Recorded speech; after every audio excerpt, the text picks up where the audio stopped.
안녕하세요, 여러분. 우리 오늘은 공유결합에 대해서 배워보는 시간을 가질 거예요. 우리 저번 시간에 무슨 내용을 배웠는지 기억나나요?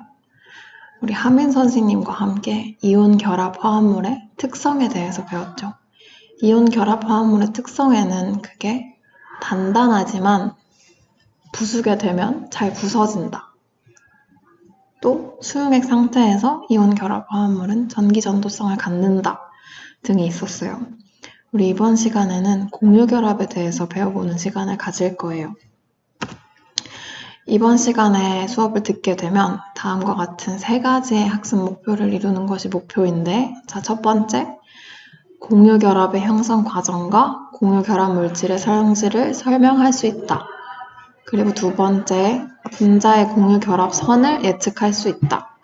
그리고 3번째, 분자 결정과 원자 결정의 구조를 설명할 수 있다.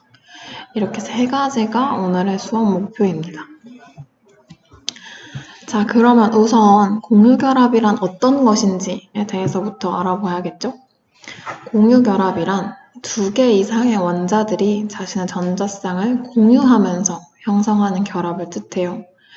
옆에 그림을 보면 Cl 원자 2개가 각각 자신의 전자 하나를 내놓으면서 마치 전자 2개를 가진 것과 같은 효과를 얻을 수 있죠?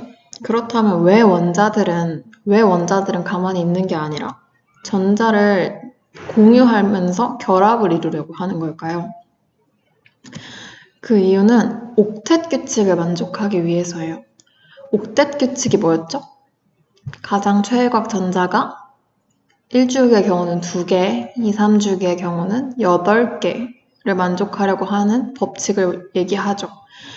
옥텟 규칙을 만족하는 것은 매우 중요해요. 근데 원자가 가만히 있는다고 전자를 얻을 수 있을까요? 그건 아니죠. 원자가 가만히 앉아서 전자를 얻을 수 없기 때문에 옥텟 규칙을 만족하기 위해서 내 전자와 다른 원소의 전자를 각각 공유하면서 내가 마치 2배를 가진 것처럼 그렇게 하게 되는 게 공유결합의 이유입니다. 이런 공유결합에 대한 예를 내가 한번 이야기로 만들어 봤어요. 이야기는 다음과 같습니다. 한 선생님이 이온화 에너지 과제와 전기분해 과제를 내주었다. 다음 시간까지 완성해서 발표하지 않으면 지옥을 맛보게 해주겠다고 말씀을 하셔서 아이들은 호달달달 떨면서 과제를 열심히 했다. 대망의 검사날이 왔는데 퉁퉁이는 이온화 에너지 과제 하나밖에 하지 못했고 비실이는 전기분해 과제 하나밖에 하지 못했다. 그래서 퉁퉁이는 어차피 과제 하나밖에 안 한 거 혼날 거 너 하나만 혼나자 하고 주먹을 쓰려는 그 순간 코난이 소리쳤어요. 문제를 해결했다. 그렇다면 코난은 어떻게 문제를 해결했을까요? 여러분 생각하는 시간 30초 정도 갖고 답을 이야기하도록 하겠습니다.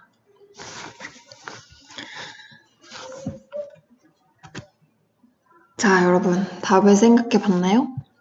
코난은 다음과 같이 말했어요. 과제를 해오는 것이 당연하지만 과제 하나를 안 했다고 지옥에 가는 건 너무 가혹하기 때문에 이렇게 하자. 발표만 하면 되는 과제이기 때문에, 그리고 비실이와 퉁퉁이는 다른 교시에 과학 수업을 듣기 때문에 비실이의 과제를 퉁퉁이한테 먼저 빌려주고 6교시 수업에는 퉁퉁이 과제를 비실이에게 빌려주면 마치 2명 다 과제를 다 해온 것 같은 효과를 낼 수 있을 것이다. 자, 여기서 공유결합의 예가 왜 나오는지 살펴볼까요? 비실이가 과제를 퉁퉁이에게 빌려주고 퉁퉁이 과제를 비실이에게 빌려준다. 자기 과제 하나를 내놓고 남의 과제 하나를 받은 거죠. 그러면 나는 과제를 하나 했지만 마치 과제를 2개 한 것과 같은 그런 효과가 나타나게 돼요. 즉, 공유결합에서 있어서 원자가 전자를 공유한다 라는 효과입니다. 그리고 그 다음 마치 둘 다 과제를 다 한 것 같은 효과를 낼 수 있을 것이다. 이건 뭐죠? 옥텟 규칙을 만족할 수 있다 라는 내용이죠. 공유결합을 이해하는 데 있어서 원소별 부족한 전자가 몇 개인지를 이해하는 건 매우 중요해요. 사실 이것만 알면 공유결합을 금방 쉽게 그려낼 수 있거든요. 자, 수소부터 살펴볼까요? 수소의 실제 원자가 전자는 몇 개죠? 1개죠. 수소가 옥텟 룰을 만족하려면 2개가 전자가 필요해요. 그러면 수소는 하나가 부족한 거죠. 이게 무슨 뜻일까요? 수소는 결합을 하나 하려고 한다. 공유결합을. 그러면 탄소의 경우는 원자과 전자가 실제로 4개고 8개가 돼야 하기 때문에 전자가 몇 개 필요하죠? 4개. 그러면 이건 무슨 뜻인가요? C는 결합을 4개 하려고 할 것이다.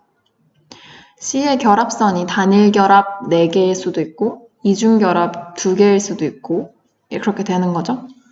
질소의 경우는 실제 원자과 전자가 5개고 필요한 것이 8개이기 때문에 필요한 건 3개죠.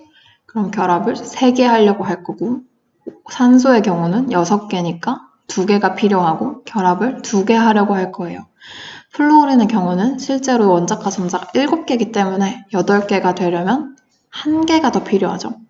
나트륨, 마그네슘, 인 등 3주기 원소도 다음과 같은 부족한 전자수를 갖습니다.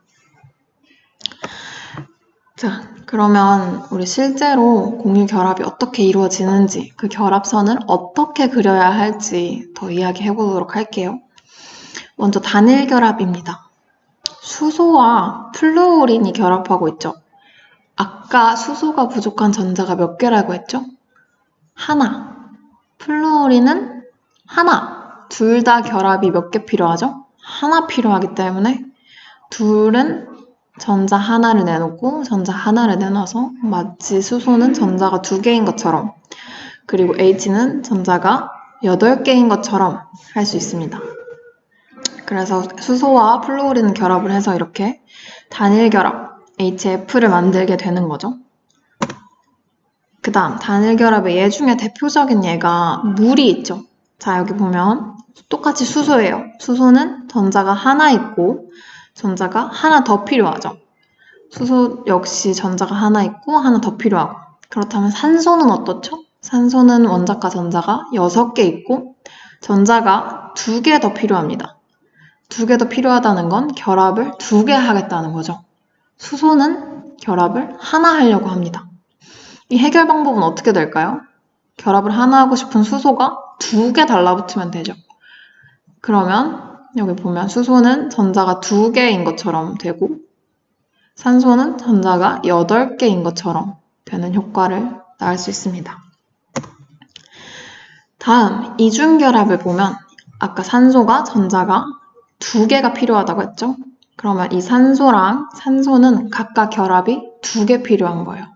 원자가 2개 있기 때문에 이 두 원자가 2개의 결합을 생성하면 그러니까 이중결합을 생성하면 여기 5의 전자가 하나, 둘, 셋, 넷, 5, 6, 7, 8 옥텐룰을 만족했죠? 그 다음 옆에 5도 하나, 둘, 셋, 넷, 5, 6, 7, 8로 옥텐룰을 모두 만족하게 됐습니다. 그 다음 3중결합의 대표적인 예예요. 질소는 최외곽 전자가 하나, 둘, 셋, 넷, 5개죠. 전자가 3개 더 필요합니다. 전자가 3개 더 필요한데 옆에 질소 역시 3개가 더 필요하니까 이 둘은 만나서 3개의 전자를 각각 내놓아서 공유하게 됩니다.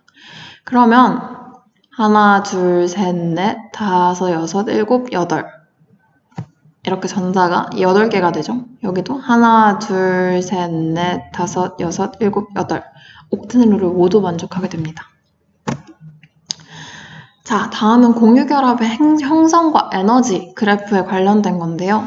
이 그래프는 특이하게 이쪽에서부터 그러니까 핵간 거리가 먼 곳에서부터 작은 쪽으로 그러니까 오른쪽에서 왼쪽으로 읽어나가는 게 그래프를 읽는 방법이에요. 먼저 이쪽 핵간 거리가 먼 데부터 먼저 보면 수소랑 수소가 엄청나게 멀어요. 그러면 둘이 아무 연관이 없겠죠. 둘의 사이에 상호작용이 없습니다. 핵간 거리가 점점 줄어들게 되면 둘 사이에 상호작용이 생기기 시작해요. 둘 사이에는 양성자도 있고 전자도 있으니까 그 사이에 상호작용이 생기기 시작합니다. 그러다가 점점 핵간 거리가 줄어들면 이 둘이 결합할 때 에너지가 최소가 되는 구간이 있어요. 여기의 경우는 핵간거리가 74피코미터인 경우죠.